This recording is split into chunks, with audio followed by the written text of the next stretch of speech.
Maka begitulah kisah dendam hantu Surge. Tapi bohong. Masih mengajar menggunakan papan putih? Teknologi. Membaca Al-Quran pun boleh? Teknologi. Ibu mengajar anak membaca? Boleh? Teknologi.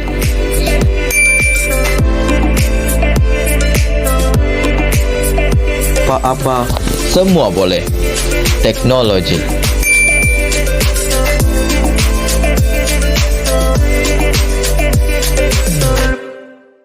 Assalamualaikum warahmatullahi wabarakatuh dan salam sejahtera. Saya Nurbadri Syafitri binti Kaspul bernombor matriks BQ 21110034.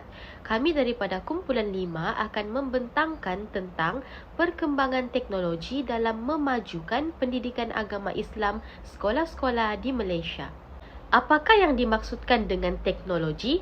Teknologi merupakan salah satu medium perantaraan antara satu sama lain untuk menyampaikan maklumat. Teknologi juga meliputi segala bentuk kecanggihan yang wujud dan dapat menjadi pemudah cara kepada manusia. Aspek pendidikan juga tidak terkecuali dalam mengorak langkah selari dengan kemajuan teknologi yang semakin canggih. Apakah pula yang dimaksudkan dengan pendidikan?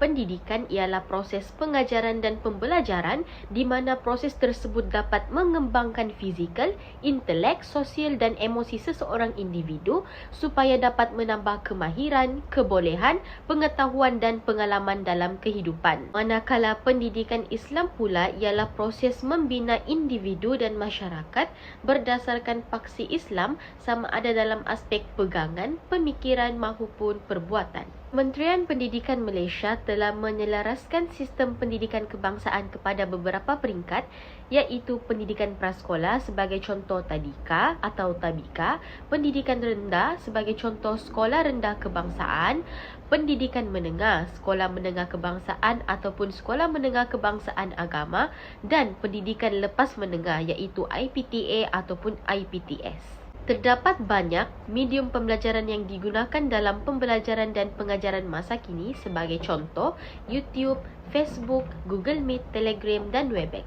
Penggunaan medium pembelajaran ini telah sebati dengan kehidupan pelajar dan pendidik pada masa kini selari dengan teknologi yang semakin berkembang canggih.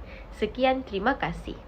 Assalamualaikum warahmatullahi wabarakatuh dan salam sejahtera. Nama saya Nurul Hafizah binti Muhammad Aksan, bernombor matrik BQ 21110017. Hari ini saya ingin membentangkan di bawah subtopik dalam pembentangan kami iaitu alat bantu mengajar yang berteknologi tinggi yang digunakan dalam memajukan pendidikan agama Islam sekolah-sekolah di Malaysia.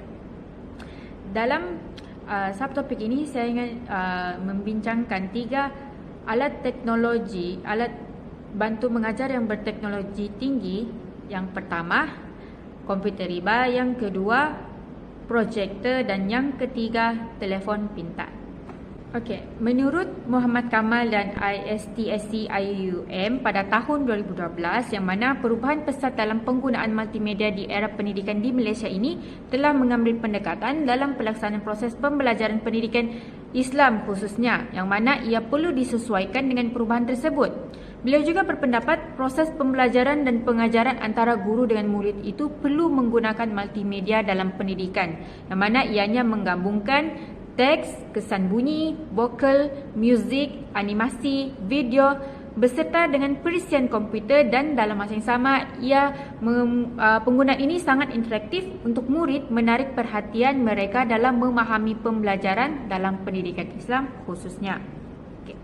Sebagai contoh, kajian yang dilakukan oleh Fazlia Hashim Itiel pada tahun 2020 yang mana dalam artikel beliau membincangkan mengenai impak terhadap guru novis pendidikan Islam yang mana penggunaan aplikasi WhatsApp, Telegram dan Instagram menjadi satu platform dalam sesi pengajaran dan pembelajaran bersama murid-murid yang mana ia menghadapi yang mana murid-murid tersebut menghadapi masalah tarikan internet yang dalam penyampaian dalam sesi PNP dalam bentuk teks yang dilaksanakan. Daripada situasi ini kita dapat lihat penggunaan telefon pintar itu adalah salah satu alat teknologi yang membantu dalam proses pengajaran dan pembelajaran antara guru dengan murid. Okay. Ini juga dapat dijelaskan daripada kajian yang dilakukan oleh Maimun et al. Pada tahun 2017 yang mana dalam artikel beliau menjelaskan mengenai penggunaan bahan bantu mengajar iaitu BBM dalam sesi PNP adalah berasaskan buku teks sepenuhnya dibandingkan dengan penggunaan alat-alat multimedia atau teknologi maklumat dan komunikasi TMK. Seperti merujuk sumber daripada internet khususnya dalam pendidikan Islam. Namun dalam kajian beliau juga mengetengahkan pengetahuan penggunaan TMK dalam kalangan guru pendidikan Islam ini berada pada tahap yang tinggi seperti penggunaan MS Word, Internet Explorer, PowerPoint serta present lain yang mana present ini membantu guru-guru pendidikan Islam dalam menyediakan bahan-bahan bantu mengajar untuk murid dengan menggunakan projektor dan juga komputer riba. Okay. Secara ringkasnya, penggunaan alat teknologi anak teknologi ini seperti komputer, riba, projektor dan juga telefon pintar ni adalah salah satu alat yang memang majoriti digunakan dalam sesi pengajaran dan pembelajaran bagi memajukan pendidikan agama Islam sekolah-sekolah di Malaysia. Assalamualaikum warahmatullahi wabarakatuh. Saya Muhammad Ashmal bin Surahman, nomor matriks BQ 211600060. Sudah menjadi adat manusia ketika kita ingin memasukkan sesuatu perkara baharu di dalam kehidupan kita, akan wujud cabaran dalaman maupun luaran yang akan menjadi dinding penghalang untuk kita mencapai objektif akhir daripada hasil gabungan tersebut. Begitu jugalah yang terjadi apabila kita cuba menggabungkan pendidikan agama Islam dengan teknologi maklumat, akan wujud cabaran-cabaran tersebut. Di dalam perkongsian saya, akan saya bahagikan cabaran tersebut kepada dua aspek, yaitu aspek guru atau pengajar dan murid atau pelajar. Cabaran pertama dalam aspek guru atau pengajar ialah yang pertama, kemahiran guru pendidikan agama Islam dalam penggunaan teknologi maklumat. Cabaran ini dikhususkan kepada guru-guru yang berkhidmat di kawasan pedalaman dan luar bandar. Hal ini demikian berlaku disebabkan dua faktor, yaitu jarak dan juga kebolehcapaian sekolah-sekolah tersebut dengan kawasan bandar. Faktor-faktor tersebut menyukarkan penghantaran maklumat ataupun barangan berkaitan teknologi maklumat yang baharu. Cabaran kedua dalam aspek guru atau pengajar juga berkait dengan cabaran pertama, yaitu pengetahuan guru PAI, yakni pendidikan agama Islam dalam penggunaan teknologi maklumat. Hal ini dapat dilihat daripada segelintir guru atau pengajar yang tidak mengendahkan tentang kepentingan pengetahuan teknologi maklumat dalam pengajaran dan pembelajaran. Justru mereka lebih memilih kaedah lama seperti mengajar menggunakan papan putih dan buku. Aspek kedua pula, murid atau pelajar. Cabaran pertama yaitu penerimaan murid pendidikan agama Islam dalam penggunaan teknologi maklumat.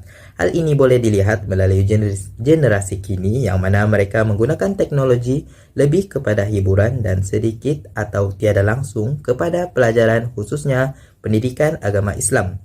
Cabaran kedua dari aspek murid atau pelajar pula ialah jurang perbezaan persepsi, ilmu, dan komunikasi antara guru dan murid. Hal ini dapat dilihat ketika di dalam sesi pengajaran dan pembelajaran berlaku perbezaan pandangan, pendapat, serta apa isu atau permasalahan yang dibincangkan di antara guru dan murid. Hal ini membuatkan objektif utama pengajaran dan pembelajaran sukar untuk tercapai. Okey, seterusnya kita masuk kepada keberkesanan perkembangan teknologi dalam usaha memajukan pendidikan agama Islam sekolah-sekolah di Malaysia. Yang pertama, kesan yang pertama ialah dapat meningkatkan kualiti pemahaman dalam pembelajaran dan menjadikan pembelajaran tersebut menjadi lebih efisien. Sebagai contoh, dengan mengadakan program yang berkaitan dengan pendidikan agama Islam seperti kem bestari solat di sekolah, yang mana pelajar ini dapat mempelajari cara solat dengan betul dan juga bacaan dalam solat dengan lebih sempurnalah. Bukan itu sahaja, guru yang lebih kreatif dan inovatif, mereka akan memvariasikan cara pengajaran mereka dengan menyediakan pelbagai video yang menarik yang mana berkaitan dengan solat, kerana pelajar akan lebih mudah memahami dan tertarik dengan pembelajaran dalam bentuk video dan imej. Contoh yang lain yang dapat diketengahkan ialah dengan mengadakan program seperti Jom Belajar Mengaji. Jom Belajar Mengaji. Semasa sesi pembelajaran tersebut, guru juga boleh menayangkan lagu kanak-kanak seperti Mari Bersama Belajar Alif Bata bersama Upin dan Ipin. Hal ini dapat menarik minat pelajar untuk belajar dan dalam masa yang sama, mereka mudah untuk mengingat dan menghafal. Selain belajar Alif Bata juga, mereka juga boleh belajar doa-doa Islamik dan doa-doa harian melalui siaran Astro Ceria. Sebagai contoh, rancangan Oma dan Hana, Nusa dan Rara yang mana merupakan siaran animasi yang terkenal dalam kalangan kanak-kanak. Hasil pembelajaran ini, kita dapat menerapkan nilai-nilai Islam dalam diri kalangan pelajar untuk mereka aplikasikan dan mengamalkan dalam kehidupan seharian mereka. Setelah mana dibuat kajian, pelajar kini lebih tertarik dan mudah untuk memahami dalam pembelajaran melalui video yang berbentuk animasi kerana setiap visual itu memberikan daya tarikan yang lebih tinggi kepada mereka. Kesan perkembangan teknologi dalam usaha memajukan pendidikan agama Islam seterusnya ialah dapat mewujudkan medium dan platform untuk berkongsi maklumat yang berkaitan dengan mata pelajaran pendidikan agama Islam. Sebagai contoh, melalui platform Instagram yang mana mereka boleh membuat postingan maklumat yang berkaitan dengan subjek PAI yang berbentuk visual setelah diedit bagi menarik minat para pelajar untuk membaca postingan tersebut. Melalui platform Instagram ini juga, kelab pendidikan agama Islam boleh membuat hebahan jika ada program ataupun aktiviti melalui postingan dalam Instagram tersebut. Setiap pelajar yang memenangi anugerah dan aktiviti yang dianjurkan oleh mereka boleh dipost dalam Instagram supaya dapat menarik minat pelajar yang lain untuk terus serta dalam program dan aktiviti yang dianjurkan bagi memeriahkan lagi sambutan. Selain daripada platform Instagram juga, contoh lain seperti aplikasi WhatsApp juga merupakan salah satu medium yang paling berkesan dalam usaha memajukan mata pelajaran pendidikan agama Islam ini. Sebagai contoh, yang mana pelajar boleh mencipta grup WhatsApp.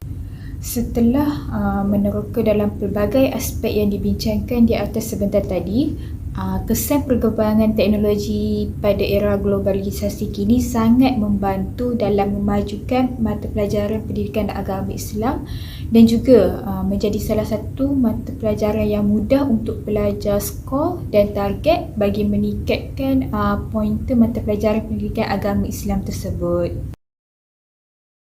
Bismillahirrahmanirrahim. Saya Sedatul Ain Soleha binti Suhaili bernomor metrikan BQ21110026.